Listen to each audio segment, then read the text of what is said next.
Going on, guys? Shout out to the Gaming Network here. Welcome back to another episode of Podcast. I'm back from stupid with my notes for today's podcast episode. Wow, just right. So, this is the NHL podcast.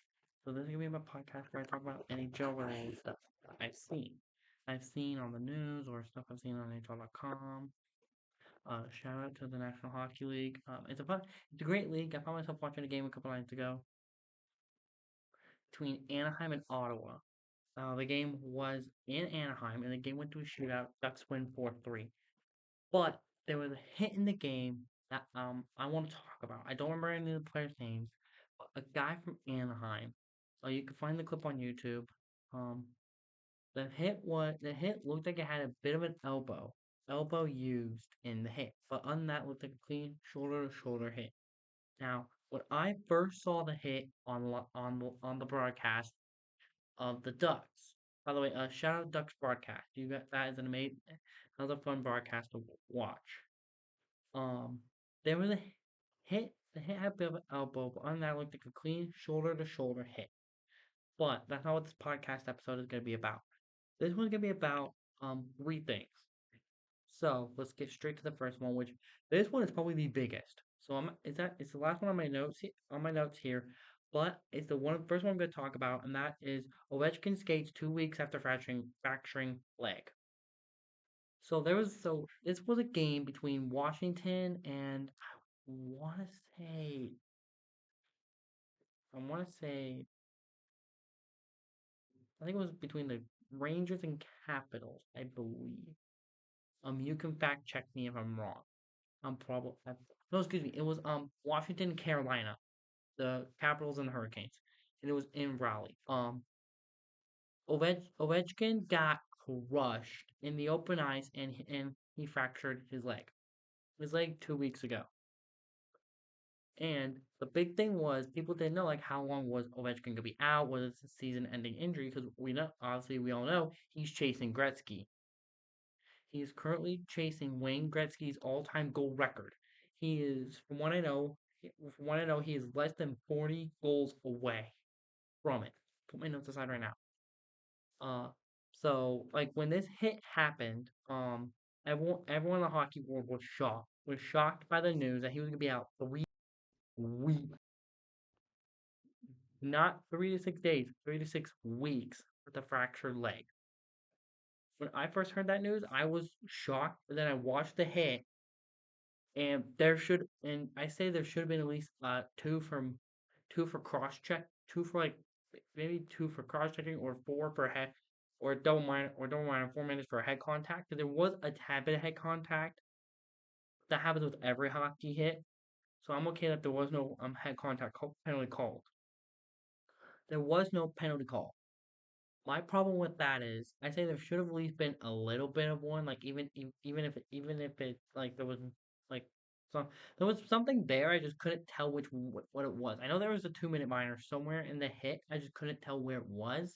I personally think it should have been two for cross checking, or maybe two for elbowing. But he didn't really. It wasn't really like it was shoulder to shoulder, a shoulder to shoulder hit. People coming opposite ways, and then bam, just collided.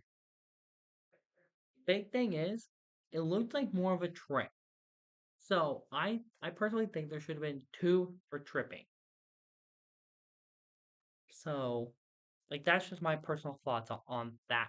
I don't want to get too much into that because we've got some big things that I want to talk about today.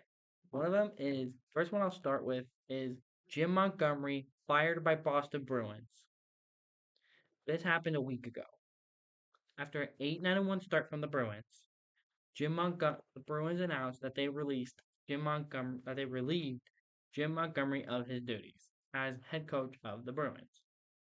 So all time, Jim Montgomery, he's worked with Dallas and Boston. I couldn't find his all time record with Boston, so once someone wants to put that in the comment section below, that would be very much so helpful. Like just his all time record with the Bruins. He was a 2011 Stanley Cup champion with Boston. I from what I know, he was with Boston when they won the cup. Again, that's just from what I know, from what I saw, from what I've seen online, and like while doing research for this episode. And his all-time record with Dallas and Boston combined is 122, not 122, 125 and 55. 125 wins, 55 losses. But then here's the crazy part. Literally 4 days later, Drew Bannister, former head coach of the St. Louis Blues, is fired. But he is hired by Boston, while Jim Montgomery is fired by the team that beat them in the 2019 Stanley Cup Final in 7 games, St. Louis. So we don't want to talk about that is because like that is just a 1-for-1. That's literally a 1-for-1, like like higher than signed, then hired, fired, then hired. So Drew Bannister was 2019 Stanley Cup champion with St. Louis, as I mentioned. As I mentioned, back when I said that Jim Montgomery was hired by them. Drew Bannister was then hired by the Bruins, who they beat in 2019 in the finals. So Drew Bannister was 76 and 39 all time. His only that was his first 2 seasons coaching in the NHL. I found out then that is not correct. He did not win the cup with St. Louis that year. Let me take that off my notes. Excuse me. He was not he was not Stanley Cup champion with St. Louis. My bad. My bad. Uh, he was hired in 2022-23, and that season St. Louis had a pretty decent season. It wasn't a great season, but it wasn't a bad season at all. Um, the big thing is St. Louis didn't make the playoffs. They weren't even close to making the playoffs. So they they decided to give Drew Bannister one more chance. Then then the following season they missed playoff. Then this season, about same time, about a week, about like 4 days, 4 or 5, maybe a couple weeks after Jim Montgomery was fired, was fired. Uh, okay, so okay, wait, then the timeline's not adding up. So it was gonna be 4 weeks ago Montgomery was fired because they were 8-9-1, and then like a week or two later, obviously then the Blues gave Bannister the boot, so they fired him. Both teams are now stuck without a head. Both teams were originally stuck without a head coach, but then obviously Bruins hired Drew Bannister from seeing his success with St. Louis, despite losing records, besides struggling and not making playoffs. As the cord is hot. Hang on, let me pause the podcast. And I'm back. I just got the cord aside for the headphones. But yeah. So they were again. Drew Bannister was hired by Boston. Jim Montgomery was hired by St. Louis. So it was a 1-for-1 kind of trade for coaching. I think the big deal for coaches in the NHL is just trying to press the GMs to keep them on the team. That is just kind of my big thing. It's like I feel like they're just trying to like make sure that they can keep their job while while the team even when the team struggles, they can still at least have decent performances to impress the GM. Sorry, that's on my phone charger right now. So I have to plug it away. And I'm using Lifetime. So that goes in there. So again, the big thing is for coaches pressing GM. The head coach for the Florida Panthers has done that by winning the Stanley Cup that year, but like this past season. So dang it. But I know, no, no, I know there's been some hassle this episode. I'm sorry about that. I should take care of that before the episode. But honestly, big thing for like teams and coaches is obviously getting along. But with the Jim Montgomery incident with him getting fired by Boston, I just I just felt like there was like more to like the backstory of like there was probably something going on between him and management after the 8-9-1 start, after a very successful after a very good season after 4 very good seasons with Boston. Then obviously in 2019 making it to the finals, so then get beat by St. Louis in 7, as I mentioned earlier. My the big thing with like Drew Bannister's hiring from Boston It's only that St. Louis won the cup in 2017, not 2015, 2019. So it's like I understand that Drew Bannister was, I think he was in the Blues organization, I believe, at the time when they won the cup, but I just feel like there was maybe a little bit more to the story of why Drew Bannister was fired. I maybe because it was of a poor start, or maybe a bad finish, or maybe bad finish last season because they didn't finish very well. So maybe there was more of the story too. Anyway, that is really all three things I wanted to talk about this episode. We're only 10 minutes in, so uh let me do some searching around real fast. Let me see what we got. Okay, so I just actually thought of something, and that is Four Nations, the face off. And those rosters are going to be announced. From what I know, uh, Finland, Team Sweden, those rosters are going to be announced either tonight or tomorrow night. I think I'm pretty sure it's today they're being announced. But and then USA and Canada and Team Canada are announced tomorrow. USA will only have one team. So people are calling this kind of like the quote unquote All Star games, which I can totally understand, but it's a mid season tournament. So I think there will still be NHL games being played, but without certain players due to the Four Nations.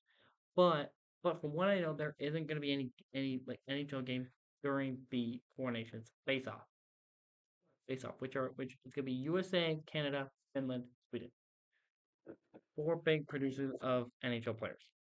And this is a very fun idea. I mean, I like this. Maybe every 4 years, NHL that you do this, that you have something like this, like a Four Nations face off.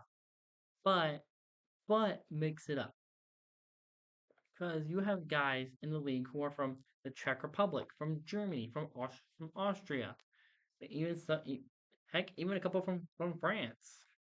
I mean, and even some from Norway. So like I maybe some and even some from Denmark. So like I'd say like have the same thing, but have it be different nations every time. Like obviously keep USA and Canada because that's where most players are. That's where most players in the NHL are from. The U.S., the United States, and Canada. But regarding the two European teams, I say make it different every time. Like this time it's Finland, Sweden. Next time this happens, maybe have it be Germany and Switzerland, or France and Norway, or Denmark and Germany, or the Czech Republic and Switzerland, two landlocked countries, or Slovakia, or maybe have Slovakia try to participate in this. Because you got guys in the NHL from Slovakia, maybe not enough to make a team, but at least like have people that team where their countries from where they're originally from aren't going to be playing there. Like have in the NHL, have them play for Team Slovakia or something like that. Because I think it'd be a very fun idea. Again, it's just an idea, but I know the NHL is like experimenting with this for maybe putting this in possibly in the future of the league. But right now, I say it's a very fun call and a very good call to try to have something like this, like this kind of quote unquote All Star game. So honestly, and for my power rankings for the top five right now, as I pull up the NHL standings. Yeah, actually, let's see if I can find some power rankings so I can like talk about them, see if like I agree or disagree. 'Cause I don't want to personally announce my top 10, so I will personally share those power rankings on a later episode once they're done. So shout out to the score. Let's take a look at their power ranking. So first one, at number one they have Winnipeg, who's 18-7-0. That one I totally agree with. Winnipeg has been having a fantastic year. They went 15-1 in their first 16 games of the season, breaking an NHL record, becoming the first NHL team to do so. So I think I totally agree with that there. Next up at number two is the Washington Capitals, who are 17-6-1.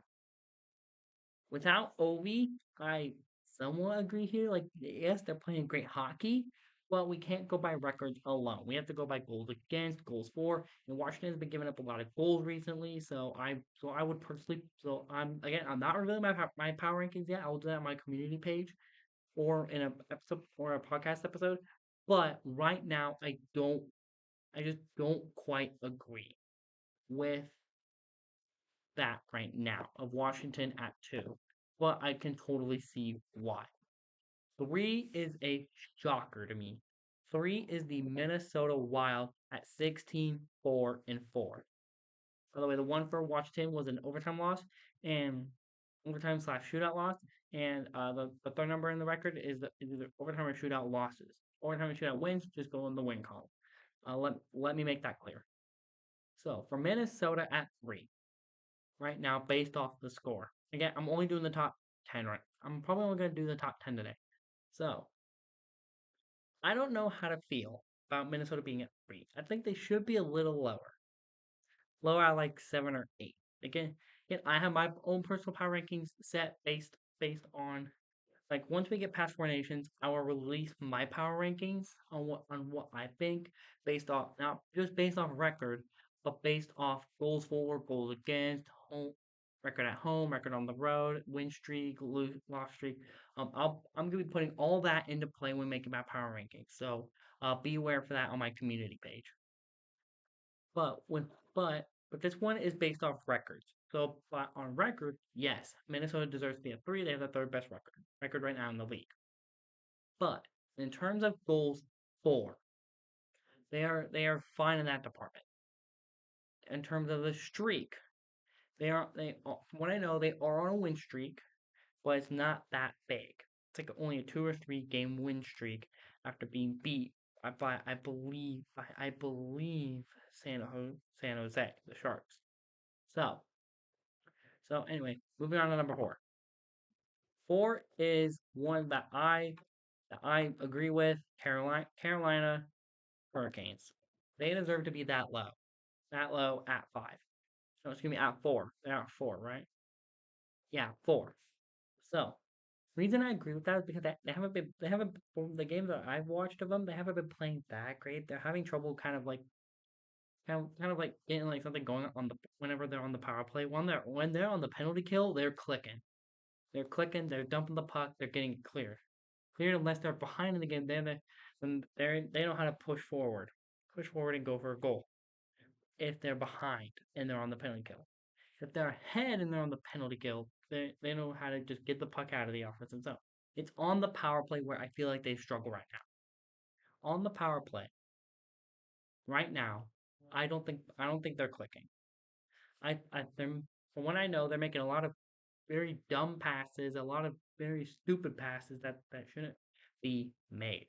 So, so that's my thoughts on Carolina at 4. At 5, we have the 2023 Stanley Cup champions, the Vegas Golden Knights, at 15, 7, and 3, who were originally previously ranked 7th. So they've climbed the scores power rankings. I somewhat agree with this. I mean, Vegas, they've been playing well. Don't get me wrong, they've been playing well. But but from what I know, it was on Monday they got shut out by the Utah Hockey Club 3-0, 3-0 in on home ice. So that's why I don't think they personally belong to be at 5. I'm probably gonna put them lower, maybe probably at like 6 or 7. But again, that's just my opinion. This is their opinion. If you have your own power rankings and you watch hockey, feel free to put them in the comments, and then I will put one through 10, the top 10, and put the records. Put the records and any other of the stats I've mentioned previously that may seem interesting to you to put there. Then I will tell you. I'll go 1 through 10. Tell you if I agree or disagree, or if I somewhat agree, somewhat disagree, or right, because again, these are all subjective. These are subjective power rankings. So anyway, at 6 we have New Jersey. At 16, 9, and 2. So if you're like, oh, I go based on records, put New Jersey higher. If you go solely based off of the record at the time, feel free to put them higher. But I know the score doesn't do that. Let's read the description. So it says Jacob Markstrom, who is a goaltender for the Devils. It's not like the veteran goaltender has been bad. We just expect more from him. He owns a 902 save percentage and 11 wins in 18 games. But he's allowed 1.48 goals above expected at all strengths. And I agree with that. Jacob Markstrom, he hasn't been that good. He hasn't been that good this season, but he hasn't been like terrible beyond belief. Hence the record they have. Because the offense is there, that's kind of what's backing him up right now. So again, another big thing for the Devils right now is that they just need to help Jacob Markstrom have a better save percentage. Maybe have like more meetings with the goalie coach, or have more meetings with like people that can help him improve his game. Like former goaltenders they've had, Martin Brodeur, who's number 30 is retired in the Raptors of the Prudential Center. So anyway, at 7 we have my personal favorite team, the Toronto Maple Leafs at 14-7-2.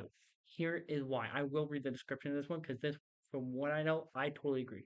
Nick Robertson, 2 goals and no assists in 20 games, is not the start Robertson was looking for after requesting a trade in the offseason and ultimately signing a 1-year prove-it deal. The opportunity is ripe for the taking right now. 2. With the Maple Leafs missing 6 of their regular forwards, one of them being Austin Matthews, who is expected to return soon. I don't know the exact date of the return for Matthews, but as soon as I do, I will put it in the community tab. So keep an eye out for that. One of the big things for me as a Leafs fan that I hate watching right now is watching them struggle on the power play. Their power play is getting better. Don't get me wrong, it's getting better. But considering the missing, they are dealing with some big injuries again, like Matthews. But right now, it doesn't matter. Even with Matthews and all their other big star forwards, they're still struggling to score on the power play. That's my biggest problem with them right now as a Leafs fan is the power play. Penalty kill is fine, also, even when it's even they're not creating a lot of chances. So that's something I feel like they have to work on in practice, creating chances. For me personally, as a Leafs fan. So let's continue. Number 8, Dallas Stars at 15-8 and 0. They do not have a all games have ended in regulation for them. That's what that means. But here is the reasoning for this. I will read these because some of these are interesting. Hmm. So Jason Robertson, vintage performances from Matt Duchene and Tyler Seguin are alleviating the concern over Robertson's drop in scoring. Nick's brother is on pace for only 18 goals and 50 points, just 2 seasons, removed from scoring 46 and 109. Dallas needs its star to perform like the talent he is. Jason Robertson is a stud on the ice. He he loves to shoot the puck. He loves to help his team create chances, which I am totally okay with. That is fine. He's one of the best at doing that. But Dallas isn't like obviously by the record you could tell that they're happy all games have ended in overtime. They've either gotten the full 3 points, or gotten nothing. But the big problem is with with Dallas. They are completely right. Jason Robertson is not performing like the talent he is. He is an amazing player in the minors, not the NHL minors. We're talking like Canadian Hockey League. 'Cause that's where he came from. That's where he was drafted out of. He was an absolute beast on the ice. He knows how to shoot. He knows how to score. He knows how to get assists. He knows how to throw hits. He's a very versatile talent that the Dallas Stars have that is just not performing right now. So I totally agree with Dallas at 8. Your defending champions, again, we're doing top 10 today only, is the Florida Panthers at 15 wins, 9 losses, and 1 overtime loss. Reason being, Sergei Bobrovsky, the 36-year-old was superb last season with a 915 save percentage and was strong in the playoffs. But Bobrovsky was strong in the playoffs too. But Bobrovsky has given the Panthers the same level of goaltending this season with a superb .890 save percentage, which is good. That's good. As long as he's on the books for 10 million, he must provide at least league average goaltending. Which honestly I don't think goaltending is a big problem for the Panthers right now. Right now I just feel like it's the forecheck. From games I've watched when they played Toronto, I thought and even if Toronto's on, I still watch that game. Um, the goaltending, I can see why they think it's a problem right now. Right now for Bobrovsky, and yes, he is making 10 million a year. Believe it or not, I mean, he deserves it. He's now a Stanley Cup champion. I think he won a Stanley Cup with a previous team. I just can't remember who. But honestly, I just don't feel like Florida deserves to be at 9. I feel like they more deserve to be at like be like be at like 10. Just alone based off the goaltending. Lim, uh, that 10. I won't say much on this one because I'm running low on power on my here. 10 is the LA Kings at 1483. Reason being Quentin Byfield. Many expected Byfield to be pushing for a spot on Team Canada after his breakout season, but the 2020 second overall pick has taken a step back. He's much better on the wing than at center, and it might be time for the Kings to accept that and put Byfield back on Anse Kopitar's wing for the foreseeable future. I completely agree with that idea. That is a perfect idea for the Kings. Because like right now they are starting to struggle a little bit, but like they've also had their games where they've popped off and netting like 5 or 6 goals. There was one game I think they netted 7, but other than that they just seem to struggle right now.